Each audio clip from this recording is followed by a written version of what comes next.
So you have a binary code running in the background of a VR world, and the binary code appears as the VR world. In the same way, there is a hyper-advanced binary code running in the background of everything you're looking at right now, and everything can be reduced to it. What do I mean by that? Take an apple. If you cut up the apple into such small pieces that the apple ceases to exist, all that remains over cells. So the apple is just an appearance of the cells, right? If you remove the cells, the apple vanishes from existence, because the apple is just an appearance of the cells. In fact, there's nothing there except cells, right? They just appear as an apple. And when the cells all come together in a certain way, they appear as an apple, but there's no actual thing there called an apple. It's an illusion. It's a phantom. It's a virtual. It's a virtual perception. In fact, that is all a perception is. It's virtual. Can you please point to a single part of it that's not cells? Because any part you point to, if you cut it up into tiny pieces, all you'll find there is cells. If you investigate, and it's not just that with apples, but any perception you make, you cut it up, you won't find your actual perception. It's virtual. That is a fact. Is there any argument against that? That is literally a fact. Perception is virtual. Okay, so then you have the cells. Oh, are they fundamental? Are they like the ultimate substance or reality? Well, if you cut up the cell into such tiny pieces, the cell eventually disappears, and all you have remaining over like atoms, right? So the cell is just an appearance of atoms. If you remove the atoms, the cell ceases to exist, because all that's there are atoms. The cell is just an appearance of atoms. The cell is also virtual. It's also an appearance. It's also an illusion, because if you try to go there to actually look at the cell and investigate it, you don't find the cell. You find atoms. Can this be disputed? Can this be denied? You don't find a cell. All you find is atoms. When the atoms all come together in a certain way, then they appear as a cell. The cell is just an appearance.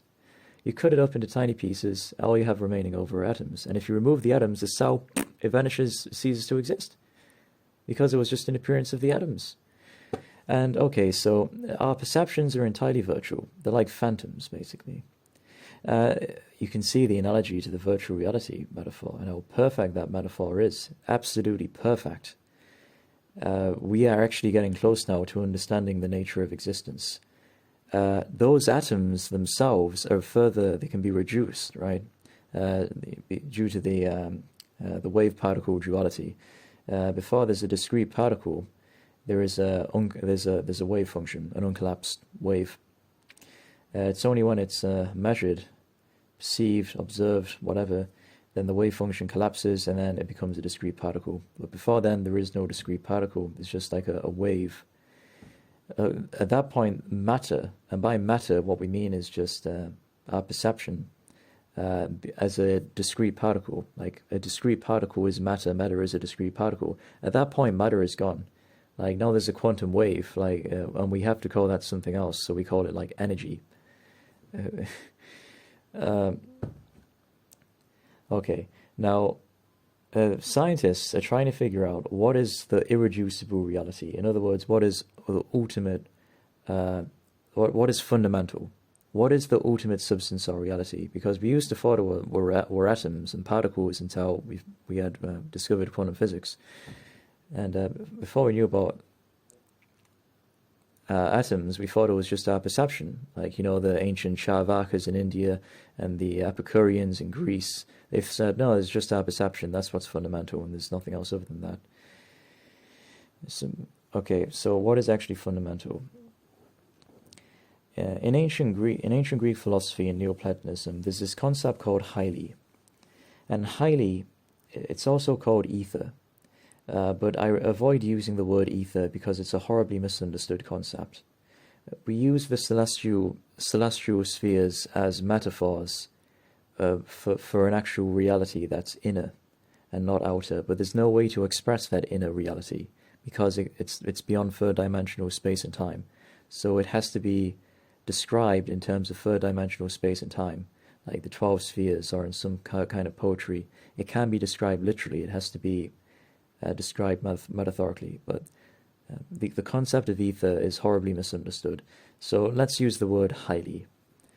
Highly, it is literally like a hyper-advanced binary code. That is the perfect analogy for what highly is.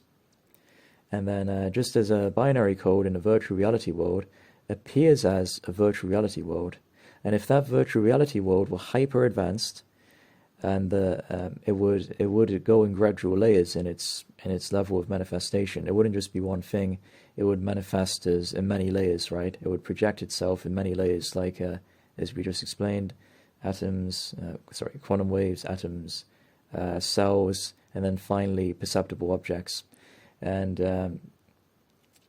the actual perceptible character it would operate through in that VR world would be highly advanced. It would have senses. You get the idea. Now that binary code, which is running in the background of everything you are looking at right now, that is the irreducible nature of our perceptions, and that is called highly. We can also call it ether. Let's try to understand this term ether as it was actually understood by the ancients. Ether is a compound of two words in ancient Greek, air and fire. Air is used as a kind of characteristic of psyche, because if you examine our thoughts and psyche, it's all very kind of ethereal. Like if you imagine images in your mind, like what are they actually made out of? And you see all these impressions manifesting to you and disappearing. It's all very kind of ethereal and airy, and it seems like it lacks substance, but it doesn't. It's just extremely subtle. And then fire was always used by the ancients, not just in ancient Greece, but all cultures, as like a metaphor for nous, sentiency, what we may call the I'm not too sure how to describe it. It's a whole separate issue.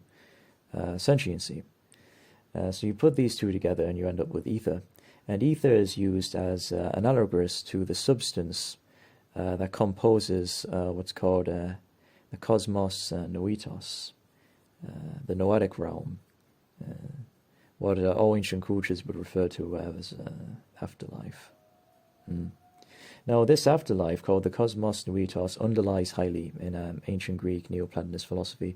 So even if we discovered highly, which is the binary code, which is appearing as all the subsequent layers, like as we just went over, as quantum waves, atoms, cells, perceptible objects, even if we discovered highly, that still wouldn't be what is fundamental. That still wouldn't be the ultimate substance or the ultimate reality, out of which everything is made. More accurately, which appears as everything.